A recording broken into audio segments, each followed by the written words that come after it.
అందరికీ నమస్కారం. నేను మీ కిరాకార్పేని. గుంటూరు వెస్ట్ శాసనసభ్యురాలు గల్లా మాధవి గారి గురించి, ఆర్కే రోజా మాజీ శాసనసభ్యురాలు, మాజీ చైర్మన్, మాజీ మంత్రి అయినటువంటి తిరుమల టికెట్లు అమ్ముకొని వేల కోట్ల రూపాయలు దోచుకున్నటువంటి ఆర్కే రోజా ఏం మాట్లాడిందో ఒకసారి విందాం. ఇంకోడైతే భూమికి ఇంతుంది అంటే గల్లా మాధవి గారి గురించి చెప్తుంది, భూమికి ఇంతుంది అని చెప్తుంది. నేనేమంటున్నానంటే ఆర్కే రోజా, గల్లా మాధవి గారు అన్నం మాత్రమే తింటారు. నీ మాదిరిగా అన్నంతో పాటు అవినీతి తినరు. అవన్నీ తిన్నావు కాబట్టి ఈరోజు నువ్వు కుతమట్టంగా ఉన్నావు. కుతమట్టంగా ఆవిడ అవేం తిందో, నువ్వు దోచుకుంటావు యావత్తు తింటావు కాబట్టి ఈరోజు ఆకలేస్తే అన్నంతో పాటు అవినీతి తినడం వల్లే కుతమట్టంగా తయారయ్యావు అన్నది నేను చెప్తున్నా. సాటి మహిళా శాసనసభ్యురాలు గుంటూరు వెస్ట్ ఎమ్మెల్యే అయినటువంటి గల్లా మాధవి గారిని పట్టుకొని బాడీ షేమ్ చేస్తున్నావు. ఇంత ఉన్నావని అలా బాడీ షేమ్ చేయించా? ప్రజాస్వామ్యంలో ప్రజల ఓటుతో గెలిచినటువంటి గల్లా మాధవి గారి గురించి ఆల్రెడీ 2 సార్లు గెలిచి 3 సార్లు ఓడిపోయిన నువ్వు ఇలా మాట్లాడటం ఎంతవరకు సమంజసం నేను అడుగుతున్నా. ఇదే విధంగా పూర్వం 2019 నుంచి 2024 మధ్యన నారా లోకేష్ గారి గురించి కూడా మాట్లాడినావు. చాలా దారుణంగా నీచంగా దుర్భాషలాడినటువంటి ఘన చరిత్ర నీది. ఈరోజు ఏమైంది? స్థానికం కాకపోయినా స్థానం కోల్పోయే అవకాశం ఏమన్నా, ఆల్రెడీ ఒక్కసారి ఓడిపోయి ఉన్నా మళ్ళీ నిలబడి 91,413 ఓట్ల భారీ మెజార్టీతో గెలిచినటువంటి నారా లోకేష్ గారిని ఏమన్నా వదిలిపెట్టావా? Senior and sincere political leader Atchannaidu గారిని పట్టుకొని అసెంబ్లీ సాక్షిగా నువ్వు ఇలా అనలేదా? ఈరోజు ఏమన్నా గల్లా మాధవి గారిని వదిలిపెడతా ఉంటే నేనేమన్నా నేను ఇంకోలా చూస్తానా? ఈరోజు గల్లా మాధవి గారి గురించి మాట్లాడటం వల్ల ఆ గల్లా ఉంది చూడు ఇంటి పేరు, ఆ గల్లా పెట్లో ఉండేటువంటి చిల్లర బతుకులు మీవి. ఈరోజు గల్లా బతుకులు మీవి. గల్లా పెట్లో ఊర్లో కిరాణా స్టోర్లో ఉంటాయి చిల్లర, ఆ బతుకులు కదా మీ చిల్లర బతుకులు. అందుకే మీరు గల్లా మాధవి గారితో పెట్టుకోబట్టే మీరు గల్లా బతుకులు అయిపోయినాయి. ఫస్ట్ ఏం గెలిచిందంటే ఎమ్మెల్యేగా మాధవి గారు. పాప కొంచెం పాలిటిక్స్ కొత్త, ఈవిడ చాలా పాత, చెప్పుకుంటే రోత.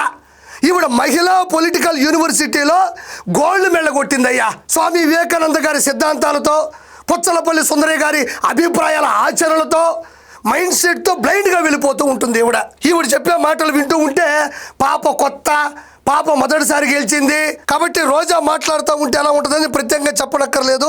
ఇక్కడ ఒకటి చూద్దాం. అందుకే ఎక్కువ ఎగురుతోంది. తమరు కదా అమ్మా బెంగళూరు బారులో తాగి చెన్నై పబ్బుల్లో ఎగరతావు చూడు, అంతకన్నా ఆవిడేమి ఎగరట్లేదుగా. నీలాగా అసాంఘిక కార్యక్రమాలతో కూడినటువంటి బారులు పబ్బుల్లో నీ మాదిరిగా ఆవిడేమి ఎగరట్లా. నమ్ముకున్న సిద్ధాంతం కోసం, నచ్చిన నాయకుడి కోసం ఒక అడుగు ముందుకు వేసి ఎదిరించింది, ప్రశ్నించింది, ఎగిసింది, ఎగబడింది. దానికి నువ్వు ఎగిరిన దానికి చాలా తేడా ఉంది. మరి నారా చంద్రబాబు నాయుడికే అలాంటి హార్డ్ కోర్ ఫ్యాన్సే ఉంటారు కాబట్టి నారా చంద్రబాబు నాయుడు గారిని నచ్చేటువంటి మెచ్చేటువంటి మాలాంటి కార్యకర్తల జోలికి ఎప్పుడూ రాబాకో. నీకు తెలిసినంతగా ఈ ప్రపంచంలో ఏ పొలిటికల్ మహిళా లీడర్కి తెలియదు. ఈ రోజు 2 సార్లు గెలిచావు. మొన్న 45,004 ఓట్ల తేడాతో నగిరిలో ఎందుకో అతకపోతానికి నిన్ను జనాలు దొక్కేశారు. నీకు తెలిసినంతగా ఇంకెవరికైనా ప్రపంచంలో తెలుస్తుందా? నువ్వు జీవితంలో ఎప్పటికీ అసెంబ్లీలోకి రాలేవు. అసలు ఆమె ఇంటి ముందుకు వచ్చి ఆమె మొగుడు రౌడీలు గుండాల్లాగా, అంటే ప్రొఫెషన్ గుండాలు అనుకుంటా, ప్రొఫెషనల్ గోండాలంటుందయ్యా టీడీపీ వాళ్ళకి సంబంధించినటువంటి. నేను నేరుగా క్వశ్చన్ ఇస్తున్నా. ఈరోజు భారతదేశంలో 28 రాష్ట్రాల్లో అనేక సినిమాలు చేస్తుంటే రౌడీలు విలన్ల క్యారెక్టర్లు దొరకకపోతే డైరెక్ట్గా చాట్ జీపీటీలో కొడితే వైఎస్ఆర్సీపీలో గోండాలు ఉన్నారు వాళ్ళని తీసుకెళ్లి యాక్టింగ్ చేయించుకోండి వస్తుంది. ఈరోజు అంబటి రాంబాబు, పేరు నాని, కొడాల నాని, అనిల్ కుమార్ యాదవ్ కుప్పల తెప్పలుగా మీ దగ్గరే గడ్డాలు పెంచుకుని అడ్డదిడ్డంగా మాట్లాడుతూ ఈరోజు ఏ సినిమాకైనా విలన్లు కావాలి అంటే 2 టిప్పర్లు 3 బస్సులు పంపిస్తే మన వాళ్ళందరూ కూడా సిద్ధంగా ఉంటారు. కొడాలని గొట్కాలు వేసుకొని నవ్వులుతూ ఉంటాడు. ఇంతకల్లా విలనిజం పడుతుందంటావా? అనిల్ కుమార్ యాదవ్ ఎంత దవడేసుకొని దబదబా మాట్లాడుతూ ఉంటాడు. ఇంతకన్నా విలన్ ఈ ప్రపంచంలో దొరుకుతాడని మాటికి నిన్ను ప్రశ్నిస్తూ ఉన్నాను. ఎమ్మెల్యే కాకముందు చిల్లర రౌడీలు జోబుదోబులు చేస్తా ఉన్నారేమో, ఇక్కడికి వచ్చి వాళ్ళు ఏ విధంగా రౌడీజం చేశారు, ఆ తర్వాత ఎలా వార్నింగ్లు ఇస్తూ ప్రెస్ మీట్ ఇచ్చారు, జగన్ గారు వస్తుంటే మళ్ళీ ఎలా మాట్లాడారు? నేను ఆర్కే రోజాని సూటిగా ప్రశ్నిస్తుండా. జోగి రమేష్ కేవలం మంత్రి పదవి కోసం కరకట్ట ఇంటి మీద కంకర రాళ్ళు ఇప్పించాడు కదా, దాని గురించి ఏం మాట్లాడతావు నువ్వు? మరి తోటా చంద్రయ్య, నందో సుబ్బయ్య, డాక్టర్ సుధాకర్, డ్రైవర్ సుబ్రహ్మణ్యం, అమర్నాథ్ గౌడ్ లాంటి ఎంతో మంది అమాయకులని మిట్ట మధ్యాహ్నం పట్టపగలే చంపేశారు కదా. దాన్ని రౌడీయిజం అనక ఏముంటుంది? దానికి హీరోయిజం అంటారా?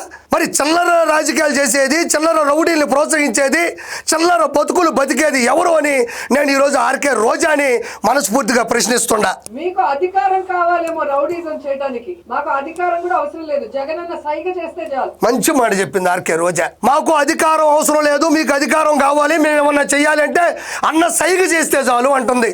నిజంగా అన్న సైకిల్ దెబ్బకి మైండ్ చెడిపి ఎన్నో సైకిల్ చేస్తున్నాడు. ఆ మధ్యన కూడా నాన్నగారి విగ్రహం దగ్గరకు వెళ్ళి నాన్న నాన్న నాన్న నీ మనసు ఎంత గొప్పదో నాన్న అంటాడు. ఆ పక్క ఎవరు ఉండరు, ఇట్టిట్ అంటాడు. ఈ పక్క ఎవరు ఉండరు, ఇట్టిట్ అంటాడు. ఊరికే చూసుకుంటాడు. చుట్టుపక్కల ఎవరో కూడా అతనికి సైకిల్ చేసేవాళ్ళు, అతనితో మాట్లాడేవాళ్ళు లేకపోయినప్పటికీ కూడా లండన్ మందుల దెబ్బకి అయిపోయి ఆయన పరిస్థితి ఎలా ఉంది అంటే సైకిల్ దెబ్బకి మైండ్ చెడిపోయి సైకిల్ చేస్తూ ఉన్నాడు. మీరు కాబట్టి యూట్యూబ్లో వైరల్ వీడియోస్లోకి వెళ్తే అన్న సాక్షాత్తు సాక్షిగా ఎప్పుడు మనుషులు లేనటువంటి మైండ్ సెట్తో ఆయనకైనా సైకిల్ చేసుకుంటూ ఉంటాడు. కాబట్టి ఆర్కే రోజా మాట్లాడినటువంటి ఈ మాటలు చాలా జోక్గా తీసుకుంటున్నారు జనాలు. కాబట్టి thank you so much Roja.